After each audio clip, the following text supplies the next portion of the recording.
Aujourd'hui, on est parti pour analyser un peu ce qu'il se passe à la maison. Faut-il investir en Europe, que ce soit en actions ou en obligations?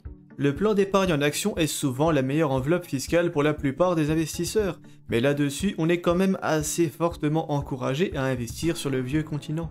Il est parfaitement possible d'y trouver des ETF mondiaux, américains et asiatiques, mais les frais sont généralement un peu plus élevés, et ils seront tous automatiquement en réplication synthétique. Ce qui veut dire que ces ETF n'achètent pas directement les actions qu'ils composent, mais ils utilisent plutôt des contrats d'échange avec des banques pour répliquer l'indice, ce qui ajoute une toute petite couche de risque pas très méchante, mais dont ce serait bien passé. Et pour ce qui est des actions individuelles étrangères sur PEA, eh bien là pour le coup vous pouvez juste oublier, il n'y en a pas. Vous n'y trouverez que des entreprises européennes, et devrez donc tirer un trait sur les mastodontes américains notamment. Si vous suivez la chaîne depuis quelques temps, vous savez déjà que je ne cours vraiment pas après les actions européennes généralement, et je vais justement tenter de vous expliquer pourquoi dans cette vidéo. En bourse, les indices européens les plus connus incluent notamment l'Eurostoxx 600, qui se compose des 600 plus grandes entreprises du continent et qui représente 90% de la capitalisation boursière européenne, donc quasiment l'entièreté concrètement. On connaît aussi très bien le CAC 40 français, où on retrouve le top 40 de l'Hexagone, et d'un point de vue statistique, ils s'en sortent très bien récemment. Le Stoxx 600 s'est déjà régalé de 9,5% depuis janvier, et on parle même de 10,37% pour le CAC 40, c'est très significatif. Et c'est d'ailleurs largement mieux que le S&P 500, qui est carrément dans le rouge depuis le début de l'année, avec une perte d'environ 6%.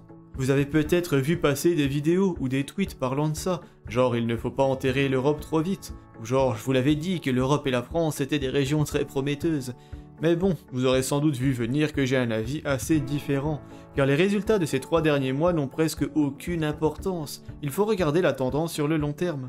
Si on prend l'année 2024, le S&P 500 s'est envolé d'environ 32%, l'Eurostoxx 600 de 8,88% et le CAC 40 de seulement 2,5%. Forcément, avec une année précédente comme celle-là, on n'est pas censé sauter au plafond dès qu'on voit un peu de rendement, c'est presque normal. Mais regardons encore un peu plus loin, sur 10 ans cette fois. On parlera de 12,65% par an en moyenne pour le S&P 500, 8,28% pour le CAC 40, avec dividendes réinvestis bien évidemment, et seulement 6,42% pour l'indice européen. Une différence assez notable, sans doute plus grande que vous ne le pensez d'ailleurs, car si vous investissez 100 € par mois à ce rendement et sur 30 ans, vous aurez 404 143 € grâce au S&P 500, 157 786 € avec le CAC 40, et enfin 108 913 € depuis l'Eurostoxx 600. Son rendement de 6,42% n'est qu'environ 2 fois inférieur à celui du S&P 500 à 12,65%, mais d'un point de vue rendement, on tombe finalement sur un chiffre 4 fois inférieur, un écart qui se creuserait encore plus sur une période de temps plus longue. Donc non, l'Europe n'est certainement pas plus rentable que les États-Unis, et la tendance des derniers mois ne change strictement rien à ce constat, que ce soit sur le court terme avec l'année dernière ou sur le long terme depuis 10 ans.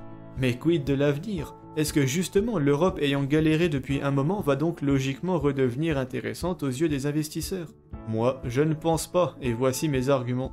Le premier et le plus clair, c'est quand même la légendaire bureaucratie européenne et les réglementations à n'en plus finir.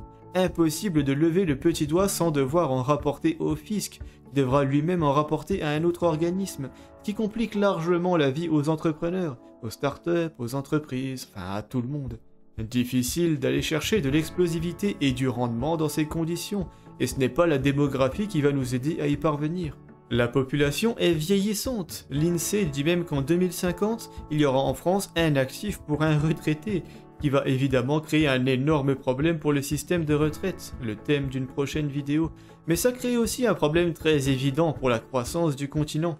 Si on regarde à l'étranger, on s'aperçoit que les États-Unis ont une démographie un peu moins gênante et une population moins vieille.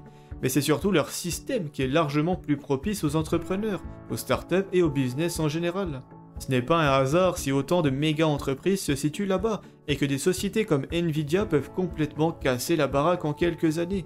Ce n'est pas de la chance, le Nvidia français ne pourrait tout simplement pas exister, car il fait face à une concurrence extrêmement déloyale, étant donné que le Nvidia américain peut faire son business dans des conditions largement plus favorables.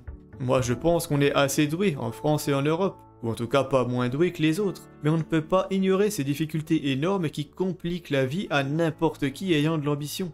Et si on regarde du côté des pays émergents, une autre région que j'affectionne personnellement, eh bien on se rend compte que le climat est aussi généralement plus propice au business qu'en Europe.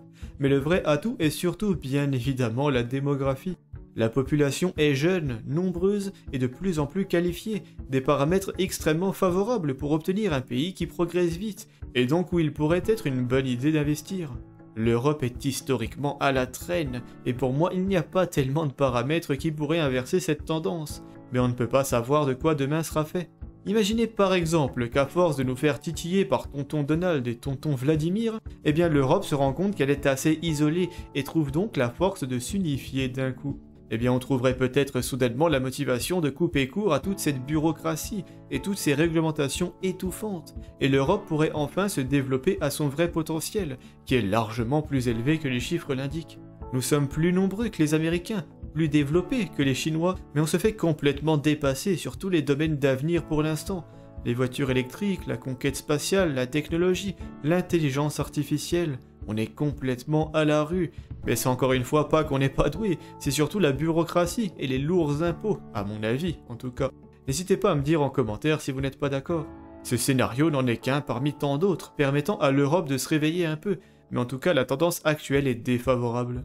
Ce n'est pas pour autant qu'il ne faut pas y investir, mais il ne faut en tout cas pas y surinvestir non plus, ça c'est clair. En tant que Français ou Européens, on pourrait être tenté de se dire qu'un portefeuille avec par exemple 40% d'USA, 40% d'Europe et 20% de pays émergents pourrait être pas mal. Sauf que c'est beaucoup trop généreux pour l'Europe. Les États-Unis représentent environ 50% de la capitalisation boursière mondiale, l'Europe 11,5% et les pays émergents 29%.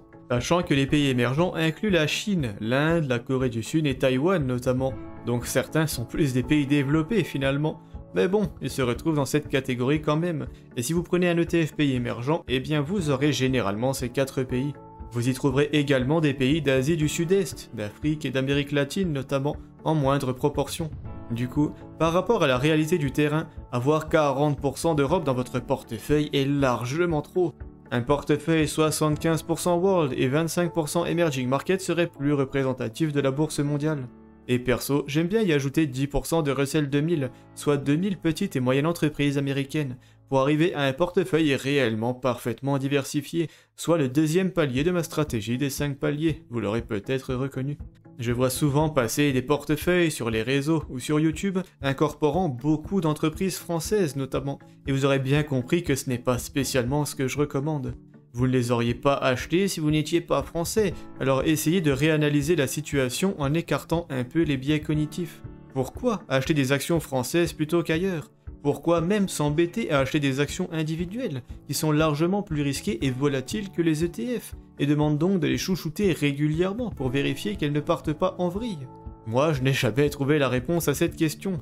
Donc je n'en achète pas et je me contente de prendre des ETF solides qui représentent bien le marché mondial et qu'on trouvera sur PEA.